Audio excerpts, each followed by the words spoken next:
Alors, salam alaikum, j'espère que vous allez bien, c'est Medicine Differently et on va entamer aujourd'hui un autre cours au module de la sémiologie neurologique sur le cours de syndrome myogène. C'est un cours hyper intéressant à connaître, j'espère que cette série est bénéfique pour vous.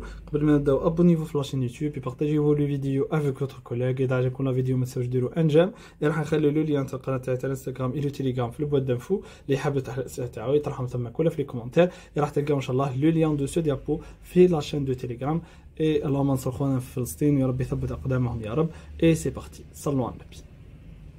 Donc on commence par une définition. C'est quoi le syndrome myogène? C'est l'ensemble des signes cliniques les gènes le patient et les résultats des examens complémentaires, soit l'électromyographie, aussi la biologie et aussi l'histologie, qui va signifier l'atteinte primitive ou secondaire des muscles striés. Donc un syndrome myogène veut dire il y a un problème dans les muscles striés, c'est pas dans les muscles lisses, d'accord? En dehors de toute l'atteinte de la commande nerveuse ou la jonction neuromusculaire. Veut dire le syndrome myogène, l'atteinte rauf le muscle, les nerfs va transmettre les signaux nerveux de façon normale, d'accord? Et la jonction neuromusculaire, elle est très normale. Mais l'atteinte rauf fait le muscle purement, d'accord? Pour la sémiologie, on a plusieurs symptômes musculaires gênants le patient, comme la faiblesse musculaire, la fatigabilité, aussi les crampes et les myalgies. Donc, on va réaliser un examen complémentaire qui contient une interrogatoire détaillée et on va examiner le patient et connaître tous ces signes-là en détail. D'accord. On commence par les symptômes musculaires. Donc, le premier symptôme le plus fréquent aux urgences, c'est la faiblesse musculaire. Donc, souvent décrit de façon imprécise, le patient de façon vraiment anarchique. Retentir, il y a une retentir sur des activités motrices courantes comme marcher, courir, monter des escaliers, relever d'un siège, porter des charges lourdes, d'accord? Et c'est toujours un problème dire les activités les de façon normale, exprimées par des termes comme la faiblesse, parfois de fatigue ou même des engourdissements ou plus simplement des troubles imprécis de la marche de façon anarchique, d'accord? Pour les membres inférieurs des signes et pour les membres supérieurs il y a des autres signes. Pour les membres inférieurs, il y a des difficultés à la course, de façon normale, impossibilité de se relever après l'accroupissement.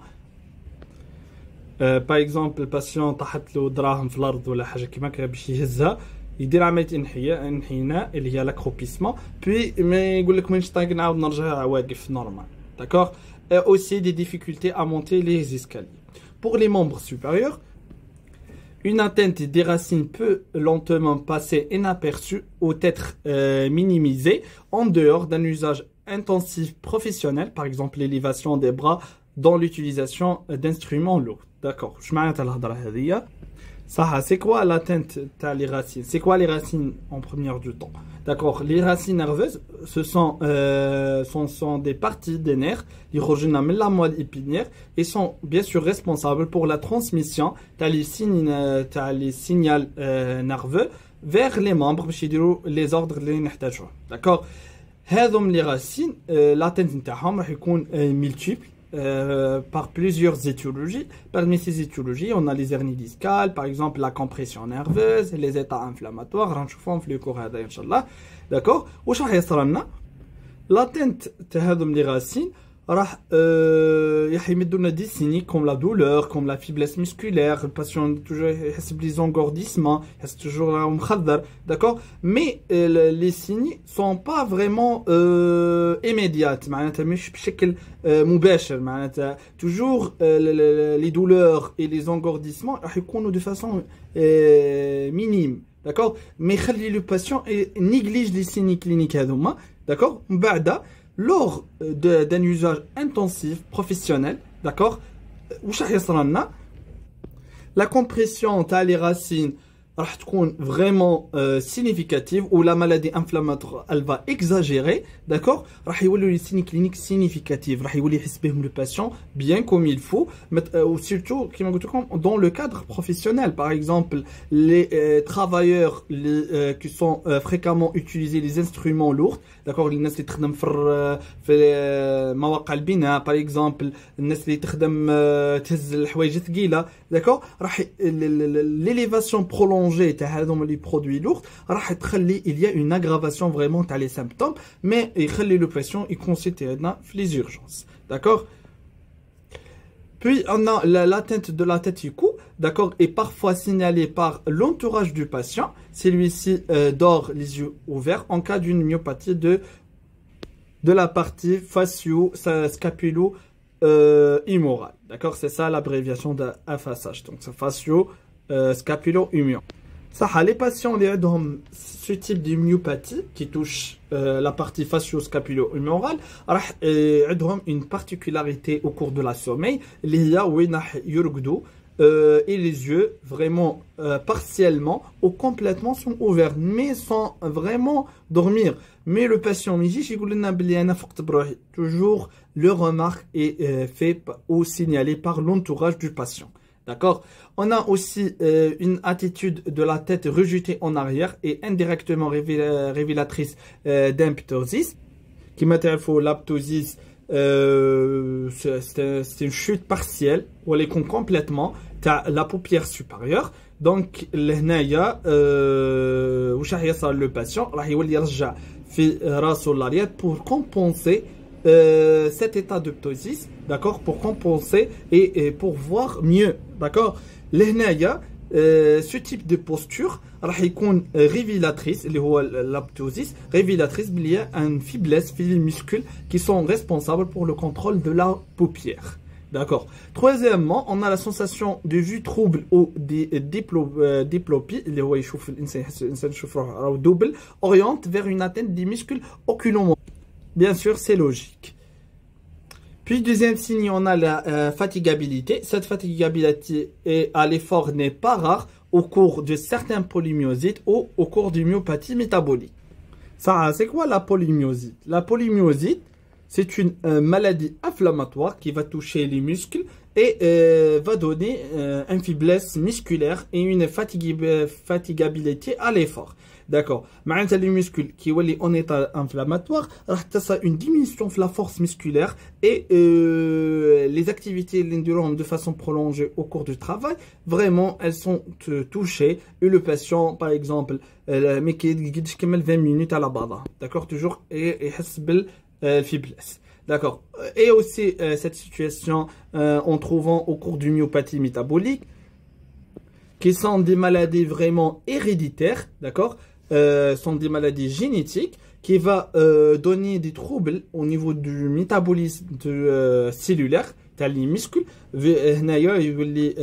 le muscle fait l'état normal, le métabolisme elle va produire une énergie vraiment suffisante pour faire toutes les activités, mais au cours de ce type de maladies, les myopathies métaboliques, la production d'énergie elle est vraiment inadéquate et va entraîner bien sûr la faiblesse musculaire. Aussi au cours d'une paralysie périodique dysmétabolique, dans ce type de maladie, le problème vraiment touché principalement les ions de potassium qui fâche. Une mutation, c'est une maladie génétique vraiment. Une mutation fait les gènes qui sont responsables pour la régulation du métabolisme au niveau des ions et en particulier dans le potassium, d'accord. تاع les cellules musculaires ومادام قلنا potassium je معناتها البوتاسيوم هو المسؤول على l'excitabilité musculaire, d'accord. جا يصلنا le patient toujours à l'exercice au cours du travail avec des faiblesses, des fatigabilité, d'accord. et واش راح يدير راح يconsulter chez un médecin et lors de l'utilisation d'un bilan, d'accord, réalisation d'un bilan, il y a une fluctuation fait les niveaux de potassium sanguin, d'accord, les changements de potassium, bien sûr, elle va influencer les fonctions, les canaux ioniques, les cellules musculaires, qui va donner à la fin la faiblesse. D'accord. On a plusieurs types les paralysies périodiques dysmétaboliques. On a deux situations, soit hypokalimiante ou hyperkalimiante. D'accord. Selon le résultat des analyses. D'accord. Pour ajuster ce type des maladies, il faut bien sûr réaliser un régime alimentaire strict et aussi bien sûr réguler l'état du potassium pour éviter ce type de faiblesse. Aussi, au cours de thyrotoxicose, l'augmentation des hormones thyroïdiennes, bien sûr, et l'hyperaldostéronisme, d'accord, l'augmentation de l'aldostérone au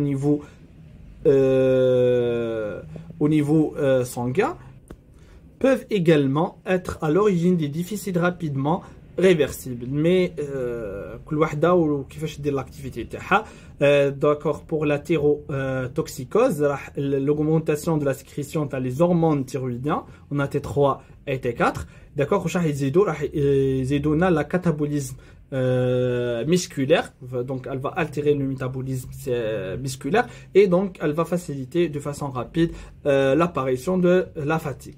Et pour l'augmentation du taux de l'aldostérone au niveau sanguin, comme vous savez que l'aldostérone elle va faire un changement ionique, d'accord, elle va augmenter la réabsorption du sodium et l'excrétion du potassium. Donc, مش بعيدة بزاف على la paralysie périodique dysmétabolique, il y a un problème ionique qui va déclencher la fatigabilité. D'accord. Pour les crampes et les myalgies, ces symptômes d'appel méritent d'être précisés par un interrogatoire soigneux. Les crampes sont habituellement l'expression d'une souffrance organique, d'accord, des tissus musculaires, alors que les myalgies isolées sont aussi bien organiques que fonctionnelles. C'est-à-dire que l'interrogatoire doit toujours différencier de façon fondamentale ces deux symptômes. D'accord. لازم نفهموا شي الفرق بيناتهم في زوج. نبداو par les crampes musculaires. Les crampes musculaires, le patient راح يحس comme des contractions musculaires vraiment douloureuses, ça de façon involontaire, d'accord. Ça par exemple qui نوضوا من النوم اول ما نحركوا لي مسكو تاعنا كاين بزاف الناس اللي تجيهم دي كرامب داكوغ راح تكون دو فاسون دولوروز اي اوسي راح تكون بريتال داكوغ تكون دو فاسون بريتال اي نو ريكوموندي داكوغ هذوم لي كرامب راح يكونوا عندهم ليكسبريسيون تاع بروبليم او دان سوفرونس اورغانيك داكوغ واش راح يصرى لنا راح هذوم لي زيبيزود راح نلقاهم بزاف au cours de déshydratation au cours des déséquilibres électrolytiques fait un problème ionique et aussi راح نلقاهم au cours des troubles circulatoires et bien sûr sont fréquents au cours de lésions musculaires qui sont une lésion musculaire راح نلقاو les crampes.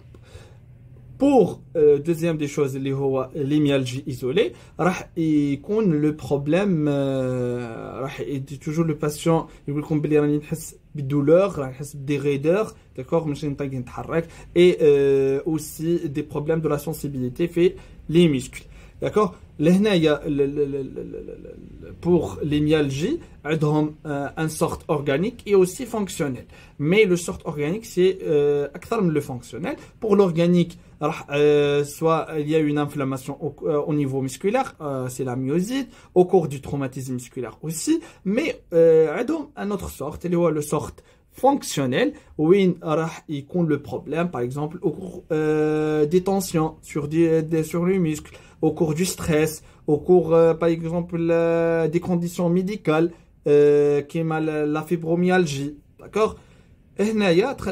Par l'interrogatoire, لازم تكون détaillé, il faut différencier entre les deux symptômes. D'accord. Pour les signes musculaires, l'interrogatoire détaillé, elle doit préciser les circonstances de la grossesse et l'accouchement. Le maman, est-ce qu'au cours de la grossesse fait normal, mais ça des problèmes au niveau par exemple sacro-iliaque, d'accord. L'accouchement جات de façon normale pour le bébé, ما خرجش بلو سياج نتاعو باسكو كي يخرج بلو سياج راح يكون بروبليم. قلت لي صنع فراكتور في يا ربي ذكرني في البلكسوس براكيال، d'accord. في البلكسوس براكيال راح نلقوا دي بروبليم. le bébé toujours عنده عيط من الجنب نتاعو، d'accord. La prescription des mouvements fœtaux par la mère, une naissance anormale, d'accord. Aussi les hypotonies néonatales وين le bébé راح يكون عنده des troubles في le tonus musculaire نتاعو، وين le nouveau-né toujours راح يحس بدي faiblesse au cours des stimulus كي نولوا par exemple نمسو فيه ولا حاجه راح يكون عنده des réponses vraiment tardives et aussi sont ralenties. Au cours aussi on trouve l'impossibilité de crier mais il de façon normale, d'accord. Les difficultés de succion, de la déglutition, de l'alimentation, les muscles bucco-dentaires, les muscles pharyngés bien comme il faut. Les principales étapes de développement moteur, station assis puis debout et marcher, d'accord. Le développement moteur تاعو ما يكونش de façon par exemple حنايا في مرحله الحبو ان كي نوليو نمشوا فيها على الحبو باش نعرفوا هذوك بالعربيه. دوك مرحله الحبو كتبها في جوجل دوك تلقاوه وين قبل ما نوليو نمشيو على رجلينا، داكوغ. نمردو، هاي واحد لقيتها كلمه كي نوليو نمردو حنا توجور لو بيبي ما يكونش او ما يكونش يمشي في الاول، من بعد يولي يمرد ومن بعد يولي يتحرك على رجليه. دونك اللي هنايا كيكون كاين ان ديفيسيت ميسكولير راح هذوما يكونوا دو فاسون برولونجي. معناتها التمريض مثلا يشد فيه نورمال في ليطا نورمال يشد فيه باغ اكزومبل 2 mois ولا 3 mois، راح يولي يشد فيه 6 mois ولا حاجه كيما لهنا كاين ان بروبليم. et aussi les développements intellectuels, les natures du symptôme, le profil chronologique, l'âge de début, la rapidité d'évolution de la symptomatologie, est-ce qu'il y a des autres atteintes musculaires et recherche d'un contexte iatrogène médical par exemple, toxique, inflammatoire et aussi endocrinien. D'accord. L'histoire familiale aussi, elle est très nécessaire, comme la consanguinité éventuelle. جاتو معناتها من واحد من الاقارب تاعو، établissement d'un arbre généalogique, d'accord. ندرسوا شجره الوراثه نتاعو. mise en évidence si possible d'un mode de transmission génétique, recherche des accidents anesthésiques révélateurs d'une hyperthermie maligne chez le patient ou dans sa famille, d'accord. Puis, les signes de l'examen, le mode de l'examen et les résultats après l'examen clinique. D'accord. Le mode de l'examen peut être à la fois rapide et complet. C'est l'on précède à quelques manœuvres simples à réaliser et demander au patient. D'accord. Une évaluation de l'état tout en appréciant visuellement l'amyotrophie des différents segments du membre. D'accord. On demande au sujet des vêtus et des bouts. Les gestes se mettre sur la pointe du pied puis sur le talon. Est-ce qu'il y a un problème neurologique comme par exemple la maladie du sciatique, s'accroupir et se relever, serrer et desserrer la main de l'examinateur. Est-ce qu'il y a une commandation, est-ce qu'il y a des muscles là, maintenir étendu en abduction ses membres supérieurs que l'on a ainsi d'abaisser. Aussi, on demande de fermer et d'ouvrir les paupières pour voir est-ce qu'il y a une position, un problème dans les muscles oculomoteurs, et de sortir la langue pour voir est-ce qu'il y a une fasciculation, des amyotrophies au niveau de la langue, d'accord. En position allongée sur le dos, d'élever simultanément les 4 membres et de rebaisser. Je ne chauffe les membres supérieurs et les membres inférieurs, faire des recommandes normales. Puis s'asseoir les bras croisés et croiser les bras. On apprécie la force d'extension, de flexion, aussi des rotations des muscles du cou, ainsi que les muscles de l'abdomen. Maintenant, l'examen va être crânio-caudal. Cet examen rapide et malgré tout systématique permettait d'apprécier les éléments suivants. Les muscles de l'extrémité céphalique, maintenant les membres supérieurs, on trouve les extrémités céphaliques, des atrophies au niveau du face, des ptosis par exemple, des atrophies et des fasciculations linguales, d'accord, lors de l'examen de la langue, et les muscles du cou, par exemple, atrophie du muscle sternocléido-mastoïdien, d'accord. Selon chaque examen, elle va donner une information qui est précise pour une partie musculaire. Les muscles de la ceinture scapulaire, d'écoulement des omoplates, تعطينا l'aspect du scapula à lata. راح نوريها لكم كيفاش داير هذا l'aspect. D'accord. C'est ça la scapula à lata. راح يصير une découlement في l'omoplate. عندها plusieurs. Je fais l'état normal et l'état pathologique. Ça une décollement fait l'omoplate, d'accord, il y a plusieurs étiologies, mais parmi ces étiologies, on a un problème في les postures, t'as les muscles, t'as l'épaule, d'accord, ou il y a un problème lié à la neurologie, t'as les muscles stabilisateurs, t'as l'omoplate, d'accord. Puis, dans le cours, on aussi des atrophies des biceps ou des muscles pectoraux. Pour les muscles de la main, en particulier l'atrophie de l'éminence tinare. Les atrophies et au niveau des muscles de la main, la présence éventuelle d'une myotonie spontanée ou à la percussion. La myotonie veut dire après une contraction musculaire, un problème de relâchement des muscles. La contraction musculaire de façon normale, puis le relâchement, ça fait un problème, mais il y a une raideur musculaire vraiment. Aussi, on trouve l'atrophie du quadriceps, la démarche dandinante par faiblesse de la ceinture pelvienne. Je vais vous vidéo في boîte d'infos على la marche dandinante. تشوفوا مليح كيفاش يولي الانسان يمشي بالطريق. D'accord, il va stable la marche تاعو. Et l'atrophie des muscles distaux du membre inférieur avec ou sans de sapetage ou inversement de une pseudo-hypertrophie du mollet et des rétractions. L'atrophie, par exemple, l'état de sapetage au cours d'une ataxie cérébelleuse. Le syndrome cérébelleux, le patient de stapage, راح يولي بين كل خطوة وخطوة راح يخلي espace كبير. ثاني حنخليكم عليها فيديو راح يولي لو باسيون ماهوش يمشي على راح يولي بين كل خطوه وخطوه راح يخلي يجر رجليه في الارض يوسي لا ديستانس انتر لي دو بين خطوه وخطوه راح يكون فريمون élargi. Les résultats de l'examen ainsi la simple observation du malade au repos et puis en action, étudiant surtout l'attitude générale, les altérations posturales, d'accord, la démarche est d'une importance diagnostique essentielle, d'accord. Il faut réaliser l'examen au repos et en action. Elle peut quelquefois orienter d'emblée, vraiment lors de l'examen, on peut d'emblée le problème. Le déficit moteur, son appréciation doit tenir compte de la coopération du patient avec les examens et aussi de la douleur musculaire ou est-ce qu'il y a des douleurs articulaires associées. Il faut savoir que les affections articulaires faussent l'examen. Par exemple, les patients qui présentent des douleurs au niveau du genou, toujours les troubles ou les déficits moteurs sont s'accompagner.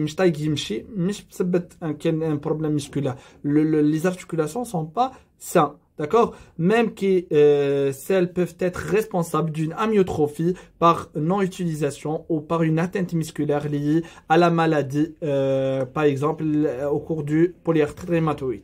D'accord, aussi les maladies articulaires sont responsables par une amyotrophie, mais l'amyotrophie, elle n'est pas primitive vraiment du muscle, mais elle est secondaire par un trouble articulaire.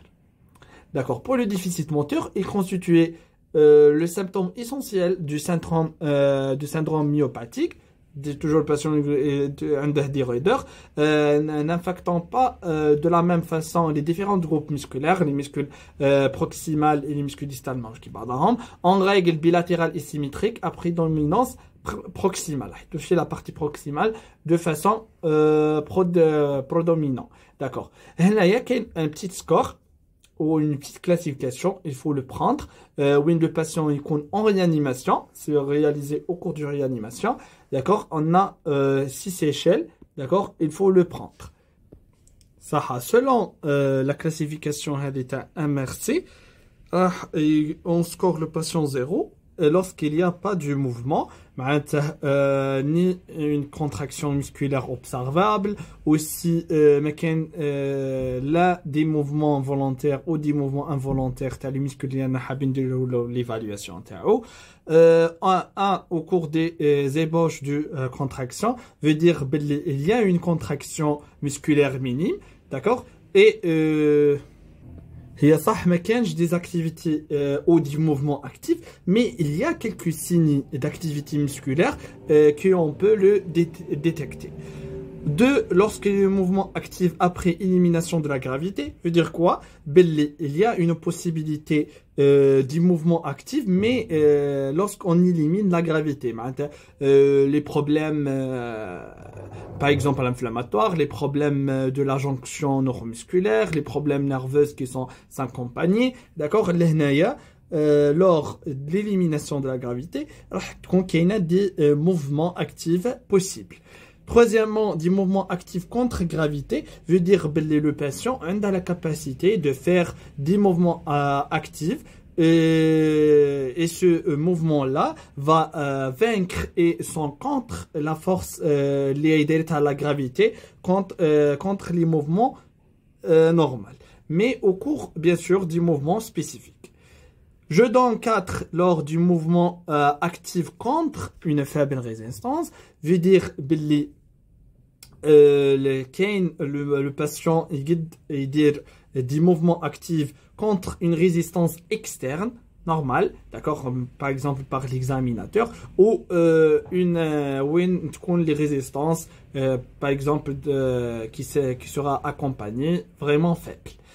Cinquième des choses, les mouvements des mouvements et des forces musculaires normales veut dire quoi? La force musculaire elle est normale, les mouvements actifs et résistants, la résistance toujours il y a des activités qui sera signalées de façon normale. C'est l'échelle de l'MRC. D'accord. Ce type de déficit qu'on a les membres d'origine proximale prédomine à la racine des membres et sur la musculature axiale du ceinture pelvien et des muscles aussi paravertébraux, les parties inférieures, aussi la ceinture scapulaire et du nuque. D'accord, les problèmes musculaires, il faut détaché entre la partie supérieure et la partie inférieure. Chaque il a des signes cliniques différents. D'accord. Aussi problème dans la ceinture scapulaire et de la nuque, déficit les muscles deltoïdes, du biceps, du triceps brachio, et aussi on trouve la forme du scapula lata qui va informer qu'il y a une décollement à les omoplates par une paralysie du grand deltoïde, d'accord, et un problème les muscles stabilateurs le thalamoplate et un déficit des fléchisseurs de la nuque. D'autres muscles peuvent être atteints plus rarement, comme les muscles de la face, comme les orbiculaires des paupières, les releveurs de la paupière supérieure au cours de la ptosis, aussi ptosis, ça a une chute de la paupière supérieure. معناتها le muscle releveur de la paupière supérieure اللي يخليه ديما طالع راح يكون فيه un problème. في les muscles oculomoteur ou pharyngo-laryngé, les muscles distaux, aussi les muscles respiratoires qui va surveiller au cours du syndrome restrictif, veut dire un problème le volume respiratoire, et au cours du muscle cardiaque, au cours des cardiomyopathies, comme les cardiomyopathies dilatées, obstructives, hypertrophiques, fait le module de cardiologie en 4e année. Puis, deuxième paramètre, c'est la modification du volume musculaire. C'est très important que vous m'ayez la partie. La myotrophie. La myotrophie, comme définition, c'est une situation où on a une diminution de la masse musculaire. Pour les étiologies multiples et les conditions médicales sont nombreuses. D'accord. La myotrophie pour la topographie est la même que le déficit moteur, proximal et bilatéral. D'accord, beaucoup plus les muscles proximaux qui sont proches du tronc et aussi de façon bien sûr bilatérale les deux côtés du membre du corps, d'accord, et les sévérités elle est variable, elle est vraiment abondante, vraiment très grave, parfois masquée par le panélicule adipeux, veut dire il y a une couche de tissu adipeux sous-cutané, donc on voit la myotrophie bien comme il faut, parfois absente au cours du myopathie métabolique. La deuxième situation qui est contraire, il y a l'hypertrophie. Donc, elle est plus rare, comparément à la myotrophie, qui elle est fréquente, d'accord, concernant surtout les mollets. D'accord. Voici cette image, on trouve l'hypertrophie bien visible au niveau du mollet. Puis, troisième des choses, on a l'abolition du réflexe ou la contraction, la contraction idiomusculaire. La contraction musculaire normalement provoquée par la percussion du muscle est abolie. Veut dire le réflexe osteo-tendineux lors de la percussion du membre. Donc, les flexions qui sont similaires de cette stimulation, mais lorsqu'on note l'absence des réflexes osteo-tendineux, vraiment un problème ou une abolition du réflexe. Quatrièmement, on a les anomalies de décontraction musculaire, la myotonie, c'est lenteur de la décontraction musculaire, elle est indolore, spontanée, le patient dessert lentement un objet ou la main de l'examinateur, veut dire une contraction, puis pour relâcher, ça prend du temps. Ou provoqué par la percussion de l'imminence tinare, la pousse se met en adduction et ne revient que lentement à sa position initiale. Maintenant, le problème fait le relâchement. Inconstante, n'observe que dans certaines myopathies. D'accord? Des autres signes qu'on peut le trouver, les rétractions tendineuses. Je vois bzaf lors de l'examen physique. D'accord? Lorsqu'on examine le patient, on trouve généralement qu'il y a des contractions anormales chez les tendons à le patient, va orienter vraiment vers un signe de dysfonctionnement neuromusculaire et on peut le trouver au cours des myopathies. D'accord? Aussi des autres atteintes, on a l'atteinte cardio-respiratoire. Pour l'atteinte cardiaque, doit être systématiquement recherché, donc un problème neuromusculaire peuvent irradier vers le cœur. Elle conditionne souvent le pronostic vital, a une valeur pour le diagnostic étiologique, par exemple au cours des troubles de rythme ou des cardiomyopathies dilatées ou hypertrophiques. Donc la présence des maladies neuromusculaires, vraiment, elle va orienter vers les étiologies. On peut rencontrer des troubles de rythme et aussi le patient, ces troubles-là,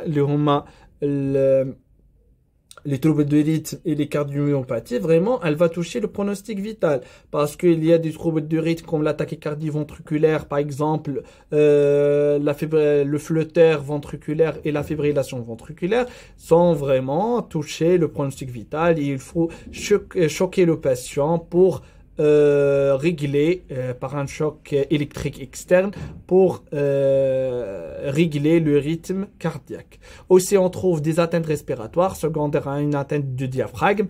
D'accord, le diaphragme qui va faciliter les mouvements de l'expiration et l'inspiration vraiment est touché. Donc, l'état respiratoire est vraiment défaillé. Ou des muscles intercostaux qui sont responsables de l'élévation et l'abaissement des côtes, aussi lors de l'expiration, les muscles intercostaux sont responsables pour le relâchement des muscles et aussi la stabilisation de la cage thoracique.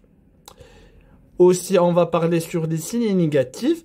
Donc, un examen négatif, qu'il n'y a pas de troubles sensitifs, on ne trouve pas des troubles sensitifs, pas d'abolition du réflexe osteo-tendineux, donc tout l'examen est normal, sauf au stade évolué de la maladie, quand l'amyotrophie ne permet plus d'obtenir la réponse et pas de fasciculation au niveau lingual, par exemple, ou au niveau des muscles. D'accord? Pour les examens complémentaires à réaliser pour évoquer le diagnostic, on a en première du temps les enzymes musculaires. Leur élévation pour les enzymes musculaires est le reflet de la nécrose de la fibre musculaire. Donc, essentiellement, c'est la créatine kinase, d'accord, qui contient dans les cellules musculaires. Lorsqu'il y a une nécrose musculaire,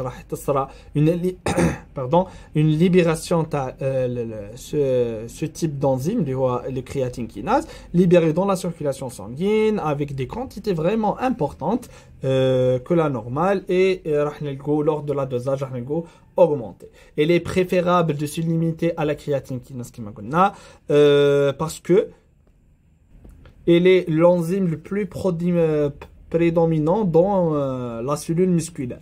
Mais il y a des autres enzymes musculaires à doser, comme la myoglobuline par exemple.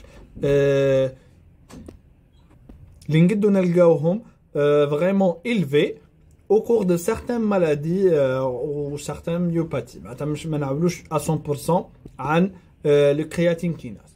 D'accord. Troisième des choses, et le plus important à connaître, il faut toujours les situations où les résultats les enzymes vraiment elle est pas vrai, les fausses résultats au cours de l'effort, au cours par exemple du stress, élévation les enzymes musculaires, d'accord. Pour obtenir des résultats fiables, il faut doser ces enzymes au cours d'un état normal et d'état de repos, d'accord. À distance des traumatismes, d'accord. Puis quatrièmement, on a d'une manière générale, la normalité des enzymes musculaires ne doit pas être éliminée le diagnostic d'une myopathie. Une élévation modérée du taux n'est pas très spécifique. واش معناتها نقدو بالنسبه للبريمير سيتوياسيون وين راح يخرجوا لنا نورمال نيليمين با لو دياغنوستيك باسكو نقدو نكونوا نطيحوا في لو ستاد بريكوس تاع لا مالادي معناتها تماك ما كانش اون فلكتوياسيون تاع لي زانزيم معناتها اذا خرج لنا نيجاتيف او نورمال داكوغ مش لازمش نيليمين لو دياغنوستيك لازم نكونوا واثقين من لا كلينيك تاع لو باسيون داكوغ اي راح نطيحوا في الدوزيام سيتوياسيون وين يكونوا تري élevés mais ne sont pas spécifiques pour la maladie ou pour poser le diagnostic. Où نلقاو هذه situation par exemple في les enzymes musculaires comme مثلا la créatine kinase, la myoglobuline sont pas spécifiques pour le tissu musculaire seulement. معناتها لهنايا كي نلقاهم augmentés ما يعنيش toujours باللي les muscles sont sacrifiés. Mais, par exemple le CK نقدروا في les cellules myocardiques. On fait des autres localisations comme la myoglobuline. Donc l'augmentation, elle n'est pas toujours spécifique pour les myopathies. D'accord? Des autres organes sacrifiés qui sont responsable pour la sécrétion de CK et l'augmentation du taux lors des analyses médicales. D'accord, il faut réaliser deux autres examens comme l'électromyographie, la biopsie musculaire, le dosage ou la biologie, مش ديما هي اللي تبوزي le diagnostic. D'accord? Ça, deuxième examen, l'examen très important, c'est l'électromyogramme. Donc, c'est un examen n'est pas systématique pour tous les patients, surtout utile dans les cas où l'examen clinique ne permet pas de différencier entre une atteinte neurogène et une atteinte myogène. Inch'Allah, qui نقرأ le cours de l'atteinte neurogène, qui est أوجه تشابه pour l'atteinte entre l'atteinte myogène et neurogène. Donc, qui nous fait هذا الصراع, l'électromyogramme, c'est très important pour différencier entre les deux syndromes. Ça, le tracé myopathique est caractérisé, un électromyogramme. Le tracé est un problème myogène est caractérisé par plusieurs des choses. Qu'est-ce qu'on trouve au repos? Un silence électrique, des salves myotoniques, salves يكونوا كشغل ورا بعضهم. Donc نوريه لكم في un tracé. Pardon. Potentiel de fibrillation, excitabilité anormale des fibres musculaires. C'est une myosite. Et à la contraction volontaire, des unités motrices sont sollicitées au maximum. Un tracé trop riche contractant. Avec des potentiels de durée brève inférieurs à 4 millisecondes et d'amplitude diminuée. Ça, comme un tracé. C'est ça les salves. Et là, tu vois l'excitabilité, vraiment, elle est augmentée et la durée est très diminuée. C'est ça le tracé de l'EEG pour le syndrome myogène. D'accord? Le polycope. L'imagerie musculaire est très nécessaire aussi par réalisation d'un scanner ou d'un IRM, mais chaque moyen radiologique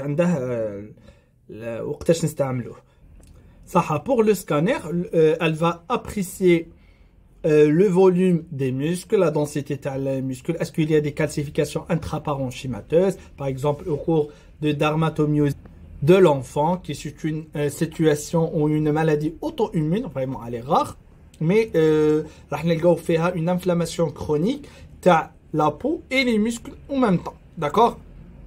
Le patient toujours avec des faiblesses musculaires, les symptômes cutanés associés à des éruptions, d'accord? Le visage, le paupières, la main, le genou, d'accord? Et elle va apprécier aussi le muscle hypertrophie et le différencier d'une pseudo-hypertrophie. C'est une situation où il y a une augmentation de la taille musculaire, mais se fait par l'accumulation anormale dans le tissu adipeux.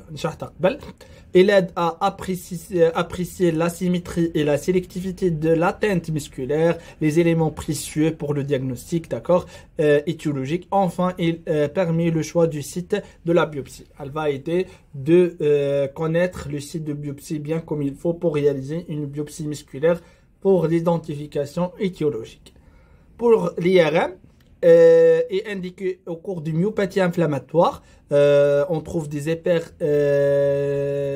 signal intramusculaires en relation avec l'inflammation focale. D'accord. Il permet aussi de localiser au mieux le site de biopsie comparément le scanner. Il permet parfois, il est très utile pour suivre l'efficacité du traitement au cours des maladies inflammatoires. D'accord. Parce que il y a une réduction du nombre des hypersignaux qui sont en relation avec l'inflammation locale. Il y a une vraiment efficacité du traitement et se voit au cours des myosites. Ça. Quatrièmement, on a la biopsie musculaire, permettait d'affirmer le diagnostic d'une atteinte musculaire et d'apprécier ou de préciser l'étiologie. C'est très nécessaire. Le choix du site de prélèvement n'est pas neutre, d'accord, par l'utilisation du scanner et de l'IRM. D'accord? Il est indispensable de choisir un muscle suffisamment pathologique pour être informatif, mais pas trop atrophié, afin de ne pas aboutir à une biopsie blanche. D'accord? Il faut choisir un muscle qui est très vraiment donner des informations sur les étiologies, mais quand je barque atrophié. D'accord? Pour cela, on dispose de l'analyse clinique et éventuellement l'imagerie musculaire par la réalisation du scanner ou du IRM. Les muscles habituellement prélevés sont la deltoïde, le biceps brachial et aussi le quadriceps. Cinquièmement, la génétique moléculaire. On a fait l'explication de ce cours-là, il y a plusieurs maladies qui sont d'origine héréditaire. Donc, il y a une partie le diagnostic, c'est la génétique moléculaire. La recherche d'une mutation sur un gène se fait dans le tissu musculaire ou dans le sang. D'accord? On analyse l'ADN nucléaire et mitochondrial. D'accord, ou le mitochondrial, l'identification des gènes en cause lorsqu'elle est possible déchiffre le défaut génétique primaire, parce qu'il y a un groupe très important des maladies qui touchent les muscles et elle est d'origine héréditaire. D'accord, pour les étiologies, les maladies musculaires se répartissent en deux groupes. On a les myopathies d'origine génétique et les myopathies acquises. Pour les myopathies d'origine génétique, la dystrophie musculaire de fait d'une altération d'un ou leur constitution, les fibres musculaires se détruisent progressivement. Par exemple, au cours des myopathies congénitales, anomalie du développement et de la maturation des fibres pendant la période fœtale, au cours de croissance du fœtus au niveau de l'utérus de maman, on a des problèmes fait la maturation les fibres. Le problème est surtout embryologique. Les myopathies métaboliques, dysfonctionnement de la voie de la dégradation des sucres au cours, par exemple, du glycogénose, aussi du métabolisme des graisses, lipidose ou de la chaîne respiratoire au cours des maladies mitochondriales. D'accord, là, le problème est qu'on a en relation avec le métabolisme. Et on va détailler chacune. D'accord, pour la glycogénose, le problème fait le métabolisme glucidique où une dégradation du glycogène, c'est la forme de stockage du glucose. Une accumulation vraiment excessive de glycogène au niveau musculaire où une perturbation de libération de l'énergie qui تصلنا l'activité musculaire. Une libération du glycogène lors de l'activité musculaire. Ça. Deuxième situation, liée à lipidose. Les acides gras, qui ont la forme d'énergie,